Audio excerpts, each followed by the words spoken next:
Vous êtes coincé dans la voiture, tant mieux, comme ça, hop, nous on ferme les portes. Vous êtes prisonnier, vous êtes obligé d'écouter Guillaume Meurice. Oui, et je vais vous parler sondage aujourd'hui, parce qu'il y en a partout en ce moment. On a même appris dans un sondage Ipsos pour Couille en Or Magazine que Brice Teinturier serait le Français le plus heureux. Tu m'étonnes, on est gavé, vraiment gavé de sondages. Même Manuel Valls en a commandé quand il était Premier ministre pour savoir, je vous jure que c'est vrai, à quel animal les Français l'associaient. C'est vrai, hein, c'est véridique. Moi j'aurais dit le ténia, mais bon, on m'a pas demandé. Alors, il y a des sondages partout, mais en même temps, tout le monde est très très méfiant, vu que niveau fiabilité, ils tiennent plus de Madame Soleil pendant une éclipse. Attention tout de même, loin de moi l'idée de faire l'amalgame entre tous les instituts de sondage. Moi, j'ai appelé les miens. Ils sont moins connus, mais ils sont pas mal non plus, vous allez voir. On commence avec le professeur Cissé Sissoko de l'Institut Marabout et compagnie. Est-ce qu'on pourrait en savoir plus sur les intentions de vote? Vous voulez que je regarde celui qui va gagner, premier tour et second tour? Oui. Alors, excuse-moi.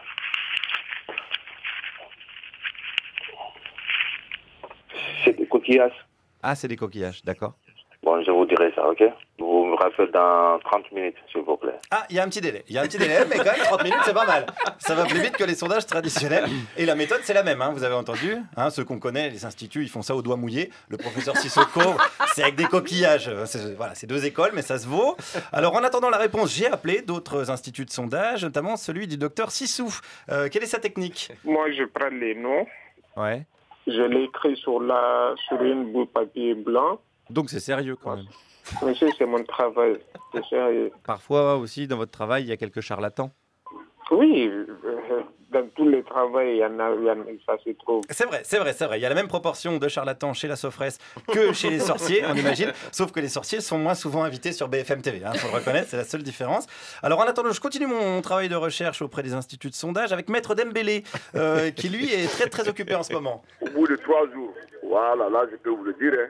Comment ça, au bout de 3 jours? Parce que j'ai très très occupé là, je n'ai pas de temps pour le faire. Ah, parce que vous êtes occupé, d'accord. Mais sinon, vous auriez pu le faire. Je peux le faire. D'accord, là vous n'avez pas le temps en fait. Non, je n'ai pas de temps là. D'accord. Payez 50 € là, moi je peux vous le dire. Hein. Ah, si je vous donne 50 €, vous pouvez me le dire. Voilà. Ah oui, donc c'est pas une question de temps, c'est une question plutôt d'argent. Quand tu payes ça, je vais voir le temps. Hein. Ah voilà, si tu payes, ça réduit le délai en fait. Hein. C'est comme la poste, ouais, c'est pratique. Alors 50 € pour le résultat, c'est moins cher que tous les instituts qu'on connaît. Du coup, j'avais une autre idée en tête. Pour influencer le résultat, ça serait combien? Pour l'influencer le résultat, ça c'est 100 €. Hein. 100 € et vous pouvez me faire gagner n'importe qui? Quand vous voulez, la personne là vous l'intéressez.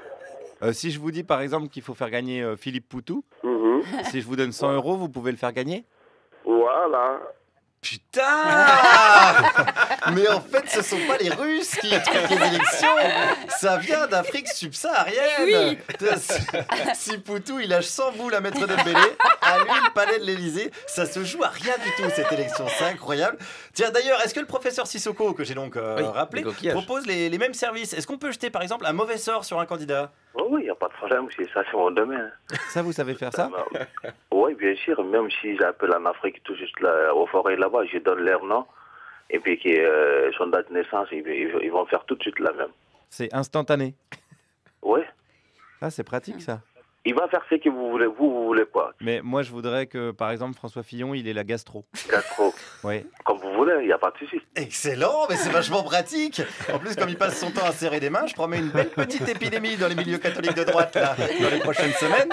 Et c'est pratique, hein, comme sac à vomi, ils peuvent utiliser les pages économie du Figaro. Ça, c'est toujours sympa. Mais reprenons quand même avec le professeur Sissoko et le résultat de ses analyses sur le second tour. Donc, je fais comme il faut, je regardais. Ouais. Par contre, j'avais vu 2 garçons et une femme. 2 hommes et une femme? Vous comprenez? 2 hommes et une femme pour le deuxième tour. Ouais. Ouais, c'est compliqué là alors. Ça serait un deuxième tour à 3 personnes. Ouais. Alors, j'ai pas dit que les instituts étaient plus fiables, hein. J'ai dit qu'ils l'étaient pas moins. En tout cas, allez, courage à tout le monde. Il reste une semaine de sondage frénétique, tous plus cons et plus faux les uns que les autres. N'oubliez pas que le principe de sonder, c'est d'aller toujours plus profond. Merci Guillaume Meurice.